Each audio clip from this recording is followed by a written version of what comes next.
Sorry, I'm just looking for my mic.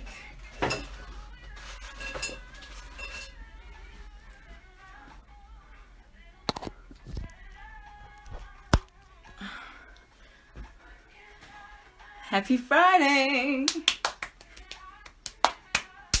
How are you? Okay, so Fridays are very weird for me, guys, because like I hardly ever get any reading done. But I am still reading Bomb Boy. That's what I'm reading. And I don't know. Yeah. I'm gonna try and give it time and get into it. What are you guys currently reading? That's what I'm reading. And I was trying to sample this for you guys, but I feel like it's sad. So this is what I got with the book haul a week ago or so, I think. Yeah. I don't know if you can see the cover. But yeah. That... Wait. Okay. Yes. There you go. This is a memoir. It's nonfiction, obviously, but it's on forced removals. It's very short, so I could actually read it. If I wanted to read a memoir, I would actually be able to read it and be done within a week even, because I mean it's very short. I think I'll read this. Yeah, I think I'll read this. I don't know, like Lansdowne Dearest, My Family Story of Forced Removals by Bronwyn Davids. This, I actually love memoirs. I love memoirs. Yeah. I think I like people's news. I love people's news. So I like people watching. So like memoirs and pictures and like looking back into history is actually my thing.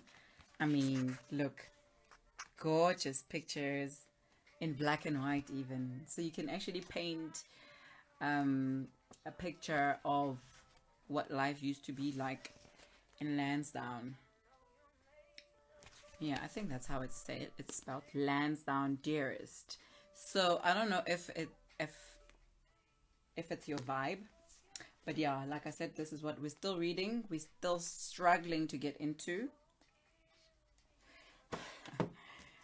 and I wanted to read something from online, but I didn't get time today to read something. But it was either going to be something from Lolwe.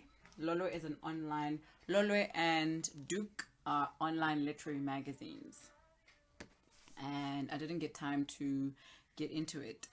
Hello, Sanelisiwe. I see Pelma Publishers is here. Hello. I think I'll read this. It's sad though, for a Friday. It's sad. Nah. I don't know. I don't know what to read, guys. There's a lot of books, but I actually don't know what to read. Maybe we could actually read The Fall by Jen Thorpe, which is actually it is a...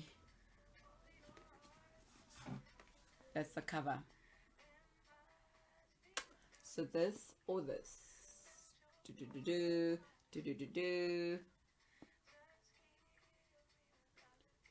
I love this cover. I'm actually curious about this book.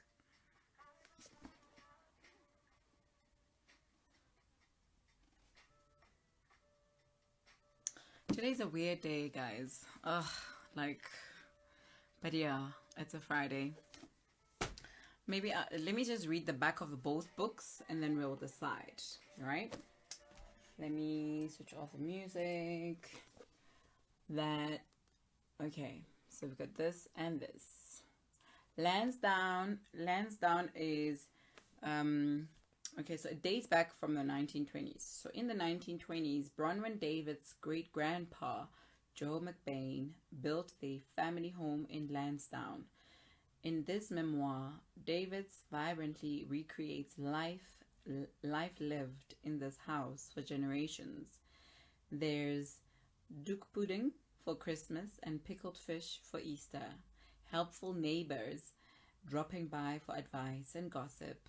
A garden with a chicken run. Pomegranate, plum and peach trees. Chawmies playing Kennedy. Kebab opera at the Alhambra. And shows at the Joseph Stone. But this is also an account of gut-wrenching loss that is physical, mental, and spiritual, set against the background of apartheid, forced removals. This is a charming and authentically South African family story that will stay with you. And author Michelle Magwood, no, I think Michelle Magwood she's in literary space. Michelle Magwood says, an affectionate, often pained family record and a vivid style in the mosaic of South African stories. And Professor Jonathan Johnson says, a powerful story written with clarity, composure, and compassion. Davids expresses herself with such fluency and insight that the aromas and colors, the pains and the pleasures, the aspirations and the suppressions of Lansdowne Dearest feel near and real. This book is a must-read. So that is the back of the book. This is how it looks like. So there is still that black and white theme. And I'm guessing that the whole memoir will be painted in color with the stories because all the pictures in here are black and white. So I think it is something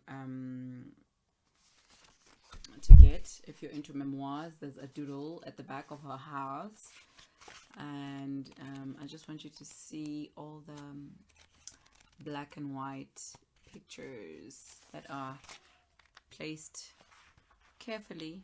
I think I've said this before. I like memoirs that have pictures right in the middle.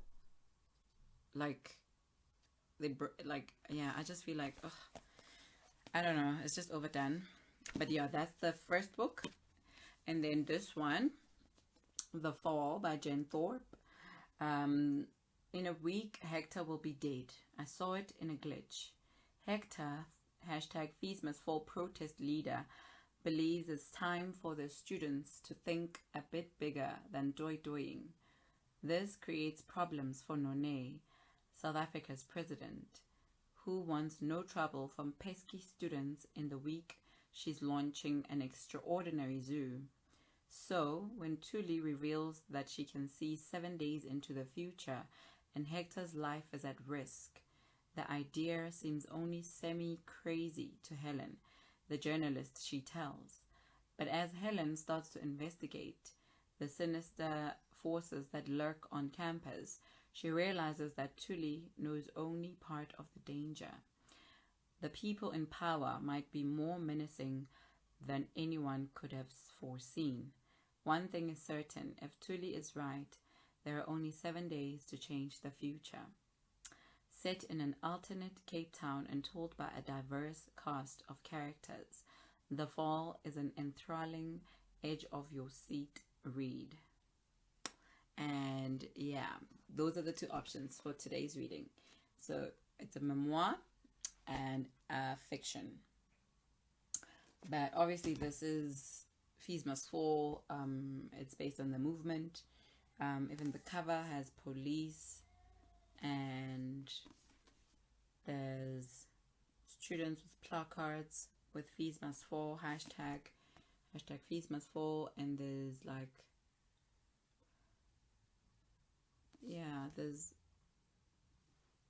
there's figures and there's a snake. Oh, it's just, but it's gorgeous when you look at it this way. When you look at it like this, it's beautiful. But there's a story on it as well. So those are the two options. It's either the memoir or this, the fall. For those who just joined in later, I have read between the two. I haven't read any of the books. I wanted to. Jane says, sounds more like Noughts and Crosses. Is this now what? The Falls? The Fall. Oh, okay. I've never read Noughts and Crosses. I know there's a series, so it's based on the book. Okay. That's what I'm thinking. The Fall. Quite intriguing. Okay. Okay, let's read The Fall. So we've read the back of it, and we will start now. Okay, so it starts on a Monday with a picture of the wolf. One of the wolves is actually on the cover. There it is. So there's different characters strewn all over the cover. That's how it looks like. I'm actually just here for this lady. Like,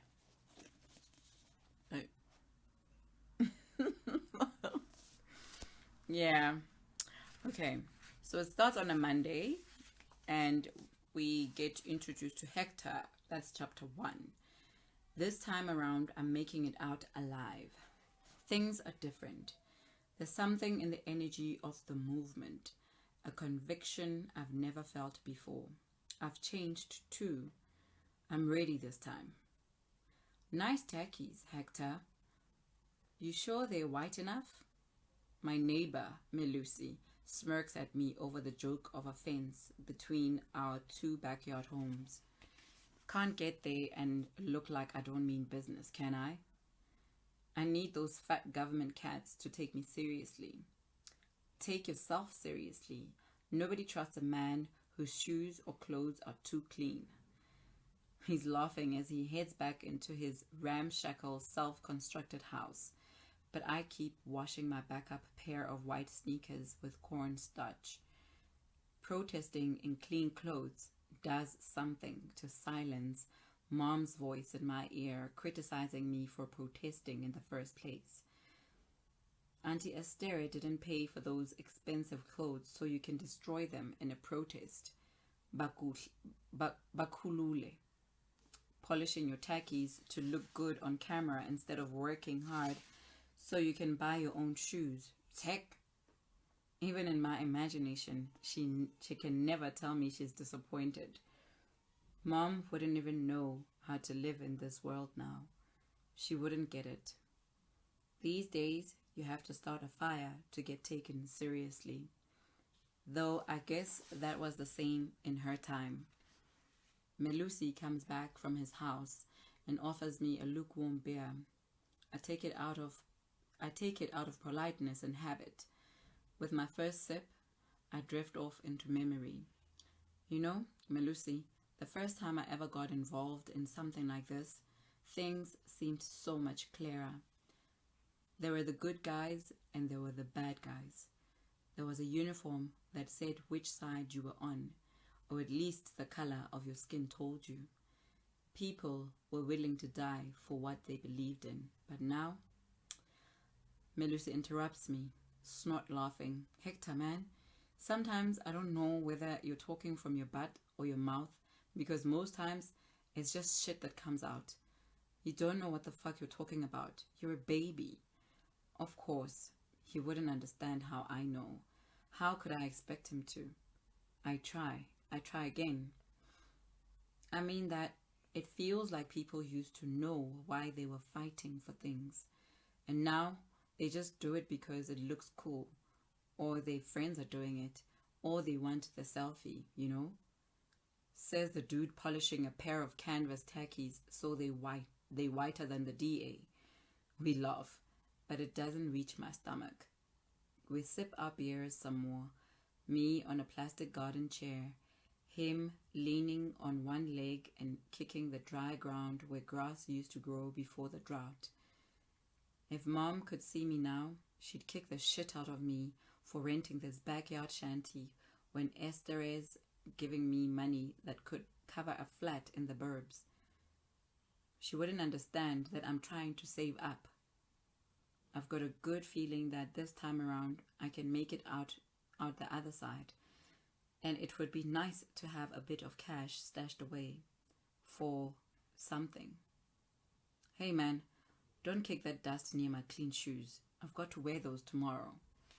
Yes, Your Highness, Melusi bows. I wouldn't want to spoil your expensive Converses or dirty your palace. This place is no palace, but I've seen worse.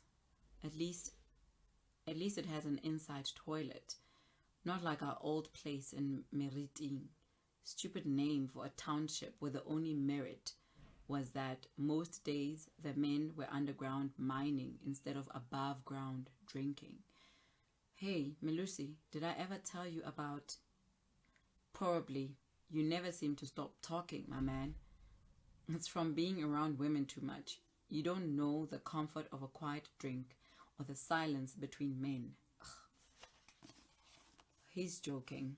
Smile on his broad face, but he's right. In our house, the drinks were loud and so were the men. And it was a bad combination for me, but mostly for my mom. The men she chose were too noisy, took up too much space, so that when they fucked off out of our 2-room shack, it felt giant with the space they left. Sometimes we needed the space for recovery, sometimes just for grief. But whatever, I made it through, right? I was lucky. Those times when it was just us two, she'd be on me like a rash, nagging me about my homework and to tidy my room and to go out and get things from neighbors. She wanted me to be a better man, to get a good education. I'm doing it, but I wonder whether all that money she scrimped and saved was worth it. Maybe you're right, Melusi. Maybe I do talk too much. Maybe this protest isn't worth it. Do you expect me to believe that you believe that? You're loving this, Mibra, loving it. Mom spent all that money on a Model C school so I could learn with the rich mind kids and have people say that I spoke well. She was so busy taking care of me that she didn't take good enough care of herself. I start polishing my tackies again, avoiding thinking any more about home and focusing on the job at hand. Hi everybody. Let me just pin this.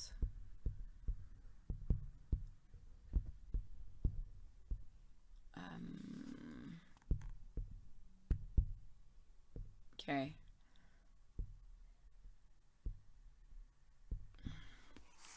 That's the cover. Don't worry me, bruh. Your shoes are right. If you get shot, I'll come identify you by your Colgate white tackies. This isn't the old days, Melusi. Nobody gets shot at a university protest. I wouldn't know. I didn't mean to sound condescending, and I'm glad he's the type of person not to hold it against me.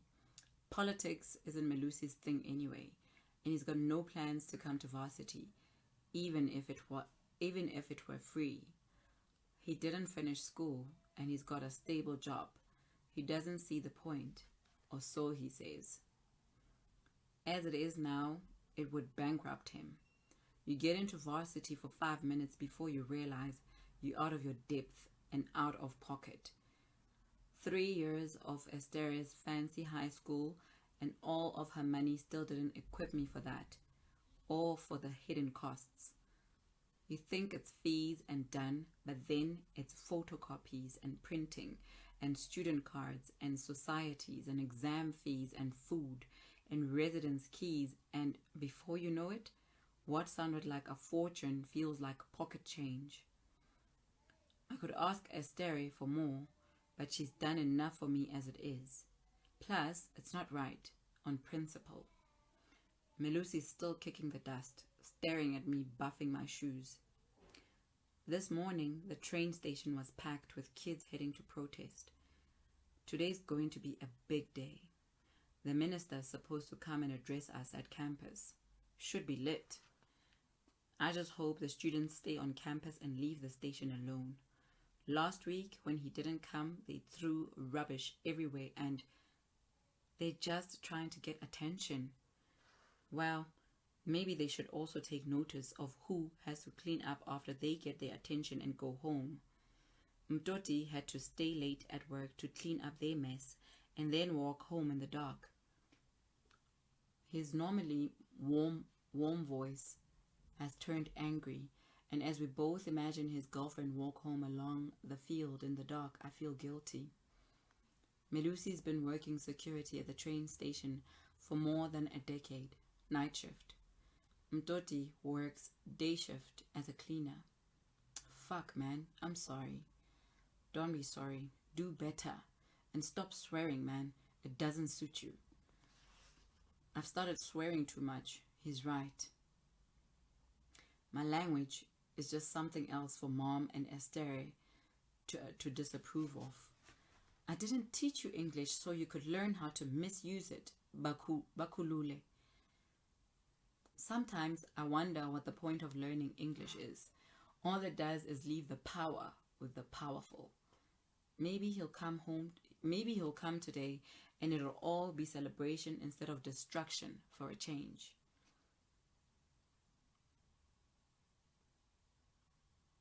He's forgiven me already. It's what I love about him. I hope so, Melusi. I hope so. Don't start going crazy over there. Crazy? You're the one who's still listening to Mafikizolo in 2016. This time, the laugh gets right down into my stomach. I'm glad to see Melusi's warmth return to his eyes. No more talking shit, Hector.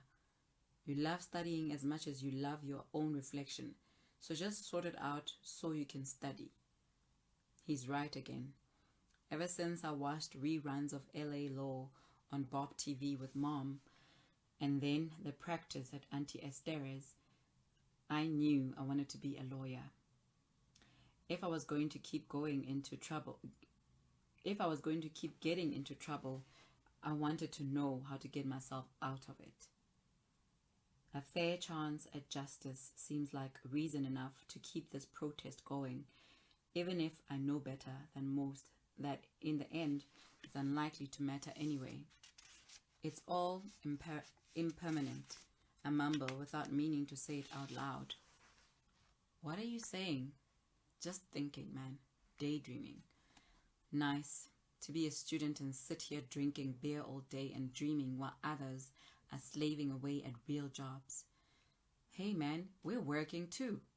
I know. So stop polishing your shoes while those students you're supposedly leading are already at campus calling out the government. This government, hi man. Lucky I'm studying law, because that way I'll never be without a job. They talk out of their arses for sure. If lips could fall off from lip service. Don't get started again, man.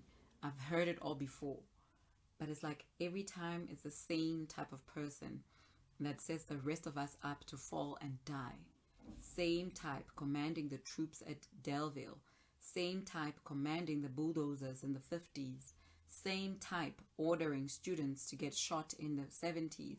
Same type taking bribes from the French for arms. Same type. Stop. Now you seriously don't know what shit you're talking. That stuff you learn in history is just half of the story. This government isn't like the others. If you don't think our lives are better, that's not what I'm saying, man. I'm talking about the fact that politicians, since time immemorial, have been making the masses the same promises, a better life for all or whatever, and in all that business, they forget to implement those promises, and it's always the working class. Melusi interrupts me by throwing his bottle into the bin between our houses, hard enough for me to know I've crossed the line. It's the age difference between us. We just can't get past it. Hector, I need to sleep and you're going to be late for your big show if you keep sitting here ranting. Go now. I just want them to keep their promises. We all do, Mibra. We all do. He closes his door before I can apologize again. I know he'll have forgotten about it or forgiven me by tomorrow. Just because I'm younger, he thinks I'm naive, but I'm not. I'm committed. This time, things will be different. Not like last year or any of the others before it. 20 years since they wrote the Constitution, and these leaders are still spinning the same line. Malusi got sold dreams in 1994, the year I was born, and I'm here for the refund. This time last year, we thought we'd made progress. They said they'd review things, get back to us with an offer. Then they passed the buck to the universities with no bucks to accompany it. Seems like they've got plenty of money for cops though. Hector! Melusi's shouting at me through his door. I knew he'd forgive me. Yo, answer your damn phone! I've been so deep in thought, I haven't heard my phone ringing. I must be going deaf from all the stun grenades they've thrown at us the last while. They don't call them flashbangs for nothing. 3 missed calls already and all Estere. Mom might not be watching the news, but Estere will be. Hi, Auntie. She doesn't falter at my fake casual voice. Bakulule Hector Dami, you better stop this behavior at once. I don't want to have to hear from anyone that my nephew is on television burning artwork. I'm only doing what's needed. No. What's needed is that you get your law degree and start acting like an adult. You're not a boy anymore, Hector. I need to do this so that people get a chance at getting a degree. So more people can be like me and get this access. Well, you're going to need that law degree because by the looks of things, you and all your friends are going to end up in jail for arson. We have to burn things. It's the only way to get taken seriously. Oh, you think this is serious? That anyone will give you a job when you are the face of this fake revolution? How does Estere know exactly how to get under my skin? It's like she knew from the moment I was born. A job is the last thing on my mind right now. It shouldn't be. You'll need a job to do the real work of fighting for the rights of people who don't have access, who need help. Is that what you did? Sit back and watch? Because from what Mom told me, you were just as happy to burn things in your day. I shouldn't have said that. I can hear her sucking the air through her teeth and the sharp click of her tongue. I flinch, expecting the smack to the ears. When she speaks again, it is slow and commanding. Bakulul, that is not how you speak to your elders. Your mother did not raise you this way. Back then, things were different. Those were different times. She's so wrong. These times are just the same. Estere, sometimes it's hard to see the truth in something unless you're right in the middle of it. Trust me. What the journalists show you is only a small slice of what we're going through. They're just looking for the best photo of the angriest black guy they can find. It's not all like that. Most of us are simply out there exercising our right to protest, a right that activists like you fought for us to have. I'm making her angry, but I can't stop. She should be angry. I'm angry for all of us. I stand up, getting dust on my shoes as I stomp into my house. Her disappointment making me even more determined to get back to campus and prove that this matters. I don't know when all those old activists lost this feeling, this drive to make things better, but it hasn't helped any of us that they're chilling with their BEE ratings on the sun loungers of once every 4 years political participation. I hope you can hear my voice in that thick skull of yours. Stay off the news and don't do anything stupid this week. Don't get arrested. because one thing you should be able to trust me on is that it's not as glamorous as you think. So she's thrown her struggle credentials in to silence me. Smooth move. Not much I can say to that. Her voice softened as I sigh. Bakulul, don't let your decisions come back to haunt you. I don't have a choice.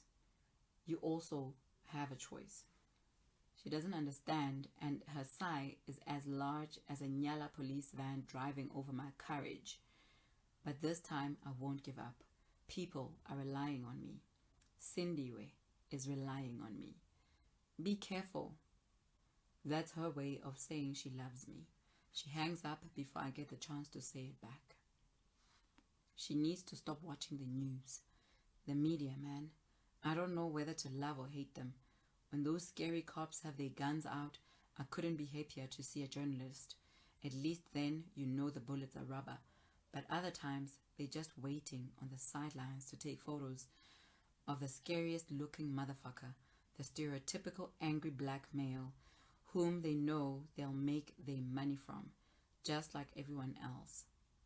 The journalists all allow everyone to think we're crazy, but they're the crazy ones, numb to everything or living vicariously through us. I put my backup pair of sneakers on the window ledge to dry and dust off the pair I'm wearing. I choose a white shirt and my darkest blue jeans. Melusi's right. I should be on campus by now. Only thing holding me back is these feelings I'm catching about the students I have to take care of. Cindywe especially. I need to get my head straight. There's no turning back now. Asijiki.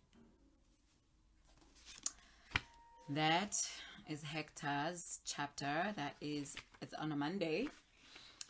And that was the intro to The Fall by Jen Thorpe.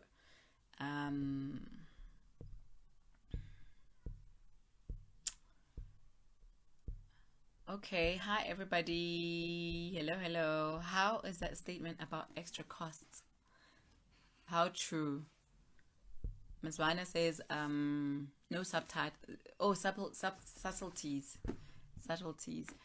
A better life for all. Oh, wow. We know who they're talking about. We know who Jen is talking about, ne? Very light and easy for a Friday. Oh, hey, Sarah. How are you? Today's a weird day, guys. But anyway, it's a Friday, right? How are you? How's your reading, guys? So that was today's reading. I've read enough for the hour. Chapter 1 is enough. So you guys will decide if... Hi, Mchau.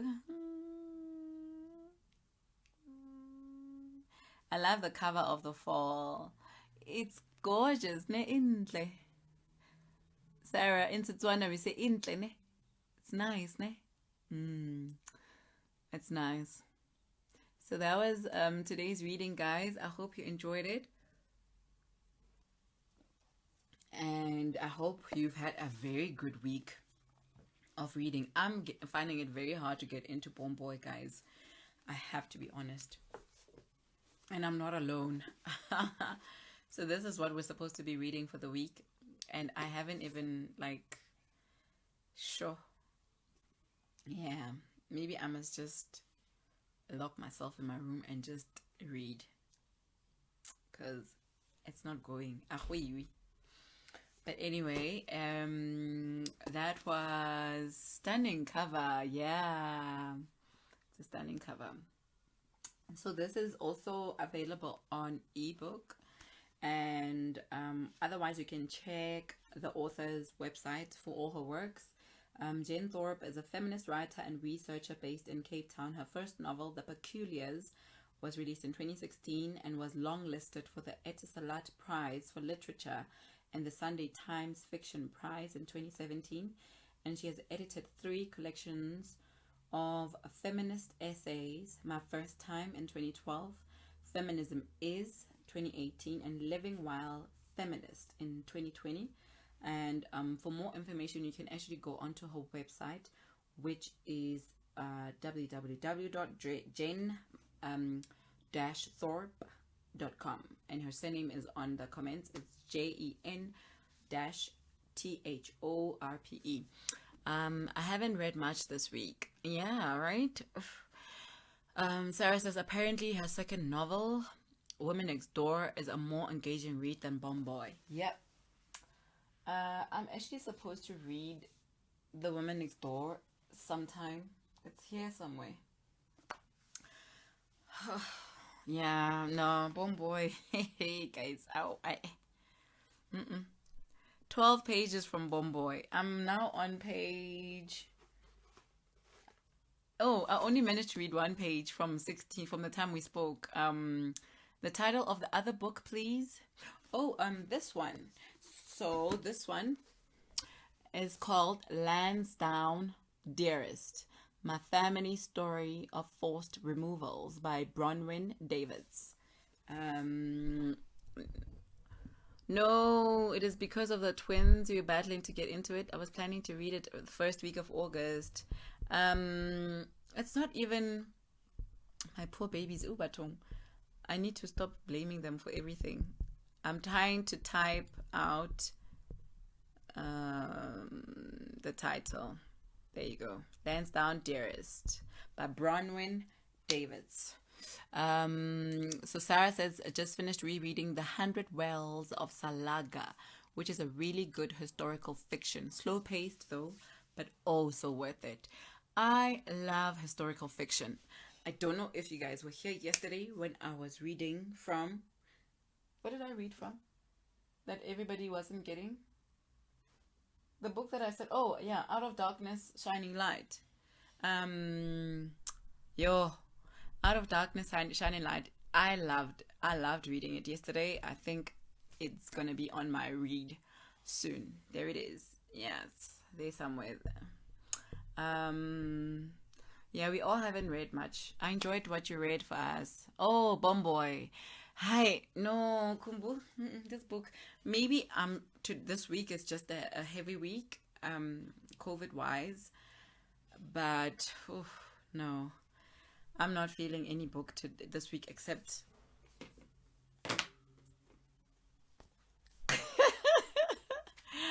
I like how it's written. Like, you guys need to get this book, okay? Like, hey. Even Lorraine was talking about it today on her live.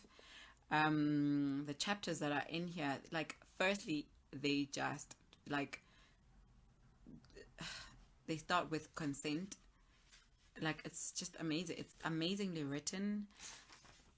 So easy, you know, like, it's easygoing. It's just straight to the point, and I love it. And with the intro comes the sex positivity 101. Is it just all about having wild sex? Spoiler, no. And then there's like sipping the sexual tea with Dr. T. Why is pleasure important? The chapters in here are like, oh, and it's so quick, so short as well. Like, I love it. How not to blow the job, giving good head. Oh, guys, set in. Okay, so Sarah continues. My co-readers are not inspiring me to read Bomb Boy. No, we might do not finish it. I don't know, guys. I don't know.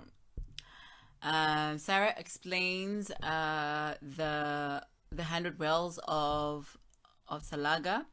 It is set in 1863. Oh my goodness. That's going to be nice. Ghana addressing the subject matter of slave trading and inter-African enslavement. Oh, we love historical fiction. Oh my goodness. Even Jane is saying we love historical fiction. Yes, Sarah, 100 Wells of Salaga is really good. It's Cassava Republic. Oh, and Samula is throwing shade. They don't publish trash. Cassava Republic is the best though, right? I need to start my collection of Cassava titles, guys. The universe must just, you know. Oh my gosh, Chintu, you finished Chintu. Yes, Samale. Cassava's backlist is really for the discerning reader. No, Jane, we're not feeling maybe it's a time, it's the season that we are in. Yeah, I think we must just what Kumbu is saying, we must stop reading Bomboy and visit it again in a few months or years. I think books find you, right? Yeah. This book will find us as co-readers. We must go back to the drawing board in our group and just, yeah, no. 100 Wells. Oh, yeah, like I'm gonna read Out of Darkness, Shining Light by Bettina Gappa. I'm gonna listen to the audio. There's an interview that I shared on the group as well, where the author is being interviewed by a local radio station. I need to listen to that. I'm not a quitter. I'm quitting shame. No, or maybe this week. This weekend, I'll just read my quirky quick guide, and then I'll go back to Bomboy.